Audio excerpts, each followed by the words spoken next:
All right, the Brooklyn Nets, this offseason, at least they're going into it knowing that A, they have a good coach and that they have good pieces. Like Cam Johnson is somebody that Sean Marks raved about and says a bunch of people are calling for him. So he's either going to, and that he raved about him being a good leader. So I don't expect him to go anywhere anytime soon. And with that being said, that brings up the next question for me, which is going to be, where do we go from here? So let's break it down. I want to hear your thoughts down below. This team has the 9% chance of getting the number 1 pick. They also own the 18th pick through Milwaukee, the 26th through Houston, 27th through New York, Knicks, and the 36th of their own.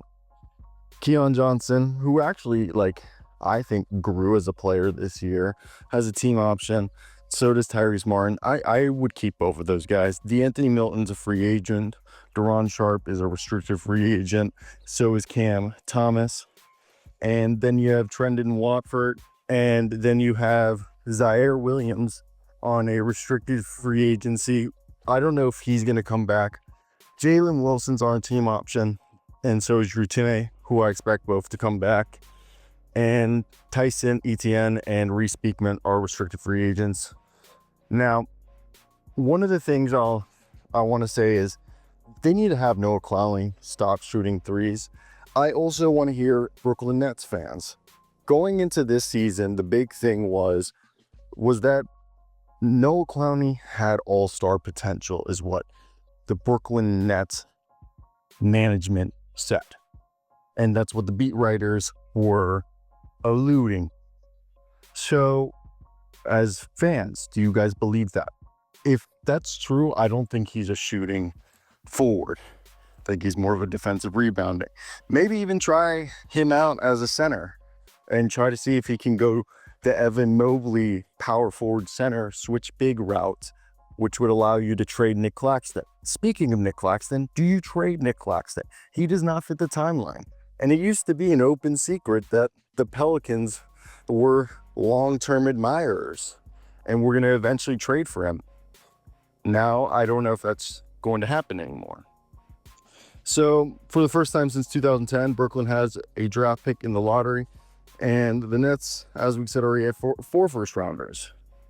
So, the thing is Brooklyn's also the only team in the NBA to have at least $40 million in cap space. I think they only have $56 million or something absurdly low like that in dedicated or guaranteed salary. I would have to assume Thomas and Sharp, unless some team offers them an outrageously large contract, they both will come back. Like, why let them walk?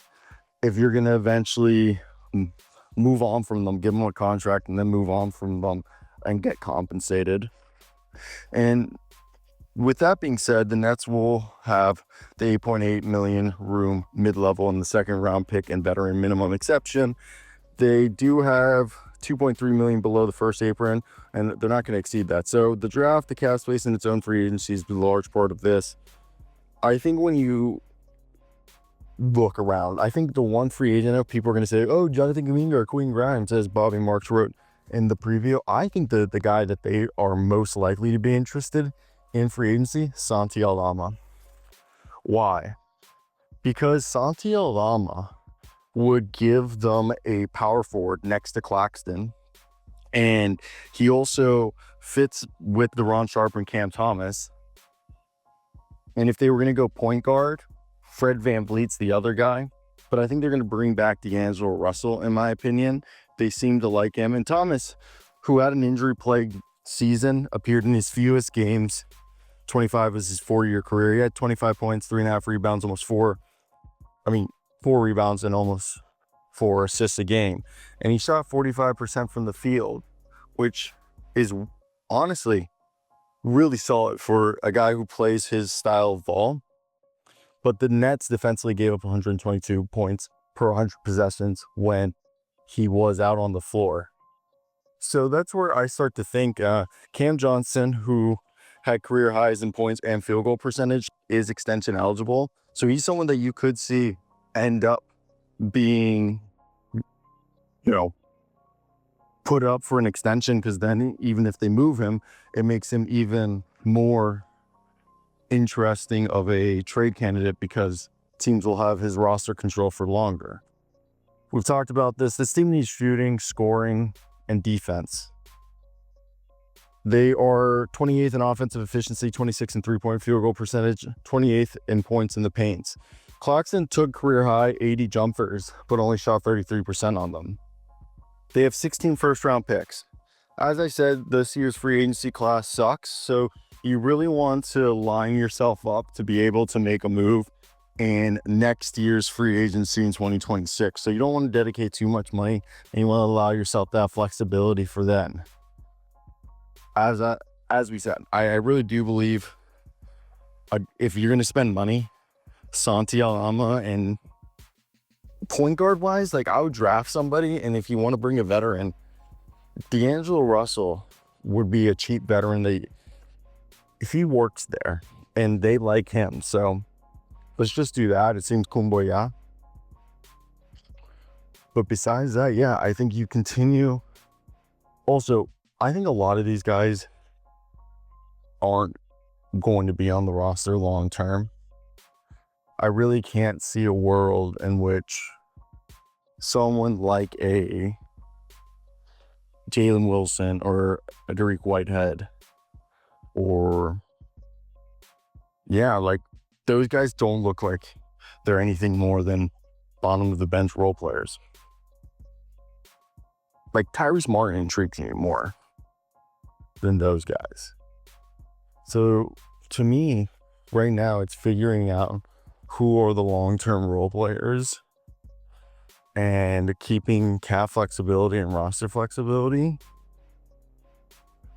the main thing until you feel ready to go after. Because again, we've heard that they're interested in Giannis and all those guys, but like, they're only going to go after them if somebody like that is, they said, is a game changer. And I don't see anyone being a game changer right now. And that's where I'm definitely wanting to hear your guys' opinion. Should they do something like that? You guys already seen them do it once.